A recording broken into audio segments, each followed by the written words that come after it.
If you're worried about yourself or someone you love having a fall at home, you're not overreacting.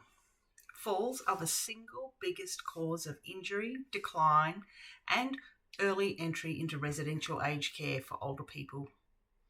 Most falls are preventable, and it often just takes a few small changes to make your home significantly safer. I'm Tanya. I'm from Insider Information. I've been a nurse for more than 30 years and in my aged care career worked with hundreds, probably thousands of older people and their families. In this video, I'll walk you through some simple proactive steps to reduce the risk of falls and introduce you to a free home safety checklist that you can download and use today. About 1/3 of older adults are going to fall every year, and most of those happen at home. The thing is, a fall can actually be life-changing. It leads to hospitalisation, it can lead to permanent mobility loss, and a major blow to our confidence. Even if there's no injury, the fear of falling again can lead to people avoiding activities, staying indoors, losing independence. It all happens really fast. It's a vicious cycle. Less movement is more weakness and therefore more risk of falling.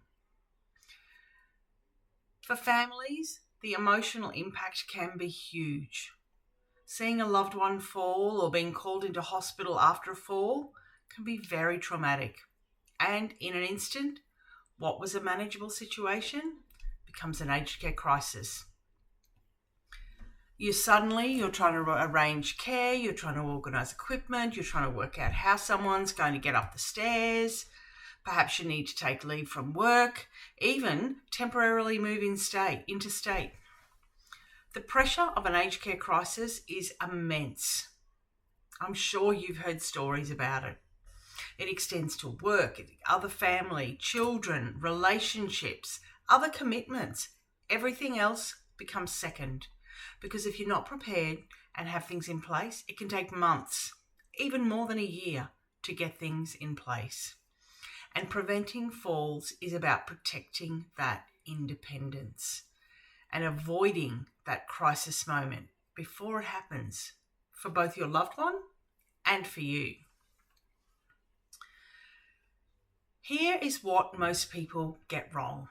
They think that putting in a rail or getting a walker or making small changes means giving up their independence. In reality, it's the opposite. Taking proactive steps is what protects your independence. Burying your head in the sand is what leads to hospital, rehab, and more than likely, rushed residential care decisions. Falling is the single greatest preventable reason that people have to move into residential care. So taking control today means taking control of the future. Here's the good news. There's heaps of small and practical changes you can make today to reduce the risk of falls in your home. So I've created a You're in Control home safety checklist. It covers everything from the hallway to the garden, and it is literally designed to help you to take control before a fall happens. So we're going to walk through the key areas together. Firstly, general safety. Make sure that emergency contact numbers are easy to find, because if an ambulance or somebody else comes into the home, they want to know who to call. Check that smoke alarms are installed and working, and make sure you replace the batteries regularly. Keep all the exits and the pathways clear, because clutter can become a trip hazard. I know some people like to live with lots of stuff, and that is okay. Just make sure that it's easy and safe to get in and out. Have a personal alarm system if your loved one is living at home or at risk, because the length of time that somebody has a fall and stays on the floor before they're found can have a significant impact on the ensuing consequences. Make sure there's a well-stocked first aid kit somewhere that's easy to access. Next off, lighting. We forget about this, But we need to make sure that rooms and hallways and stairs have good lighting. Our eyesight declines over time, and it's important to ensure these areas are brightly lit. The other place is to make sure there's night lights in bedrooms, hallways and bathrooms, and that light switches can be turned on in easy reach. They're not hidden behind furniture or across on the other side of the room. Perhaps even consider motion sensor lights for either outdoors areas, nighttime safety, or even walking out of the bedroom. In the kitchen, it's time to rearrange things so that we can store frequently used items around waist height so that people are not needing to bend over or reach up. For smaller, lighter pots, it's time to move to those. Get rid of the big, heavy kettles that have 10 cups, of large pots that you don't need to use because you're not cooking for larger groups of people. Consider shut-off devices for stoves and cooktops if there is a risk that people are starting to leave these things on. Any plumber or gas fitter can fit these. In the bedroom, make sure there is a clear path from the bed to the bathroom. Make sure that the bed is the right height. So you can get bed blocks to lift the bed off the ground if it's not high enough for somebody to easily get on and off. By the same token, if it's too high and people are at risk of sliding off, in something like an ensemble, it can be as simple as taking the wheels off. The other thing is to just rearrange the furniture to make sure that there is an easy movement and path and you've reduced tripping hazards. In the living room, make sure the chairs and table are sturdy. Nothing should really tip over easily. People will grab hold of these things when they feel like they are going to fall, so they need to be able to be strong enough to deal with that. Remove clutter and loose items from the floor. The floor coverings is another one.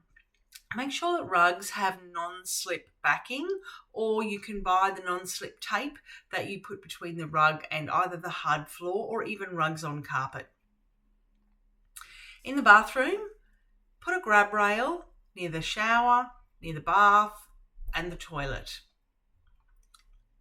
Use non-slip mats in the shower and on the bathroom floor. So just check the bathroom mats that people have in place and change them over for non-slip ones. Consider a shower chair. Now look, people sometimes think they don't need a shower chair, and probably that could be true. But at the point that somebody's not well, this is when often a lot of falls happen because we're already not unwell. Perhaps we've just got the flu, feeling a bit off colour, haven't slept very well, and now we're tired. So when you are feeling like that, you have more risk of having a fall. So if you have some of these things in place, or you even have a shower chair as a backup, at the time that you are already not well or overtired, you can put the chair there, use it and put it away when you feel better. But it's those moments that create another level of risk. That means that fall is just a little more likely. Make sure that towels and toiletries can easily be reached, that nobody needs to bend down to the shower floor or reach up too high. Once we get to the outdoor area, make sure we don't have hoses and tools and overgrown plants, that the pathways are clear. It's not hard to mix up a little bit of concrete and level up paths where they're uneven and cracked. And remember motion sensor lighting, particularly for coming in the evening. It's also just for general safety. On the floors, make sure, as I said before, that all the rugs and mats are secured. When it comes to stairs, these are a real risk as people get older. So make sure that the handrails are sturdy, that there's something to grab hold of on both sides of the stairs. And if you have timber or tiled stairs, you can easily get non-slip tape from Bunnings and put strip of non-slip tape onto the front face of the stair, front edge of the stair, and this will mean that if there is a little bit of tea or anything spilled or just somebody has a slip, they're less likely to continue that slip. The car's another one, and people often really struggle to get in and out of cars as they get older, but there are some really simple tools like a swivel cushion, which you can buy online, Amazon, or any number of home help stores that can help people to get in and out of a car much more easier. And the other thing is there's a car handy bar, which you can also get, and that helps people to lift themselves in and out of the car. One of the big things that we see regularly causing falls, particularly for women, is we put our handbags at our feet. Now, as we get older, when we get out of the car, if the handbag has not come out in ahead of us, or shopping bags actually, then it's pretty easy to trip over them. And then we find people falling out of the car and into the gutter, and these are significant falls. Every item on this checklist is something you can check off today, and even small changes can make a big difference. The full You're in Control home safety checklist is linked in the description below. Print it out, walk through your home or your loved ones, and start making practical, low-effort changes that prevent falls and protect your independence. And if you're not sure where to begin, or you want a second set of eyes, you can always make a time to chat with me. We can even do a video walk around. If this video was helpful, please subscribe. It helps others find the content when they need it most. And if there's a topic you'd like me to cover next about anything related to aged care, I'd love to hear from you. Use the Suggest a Topic link in the description below.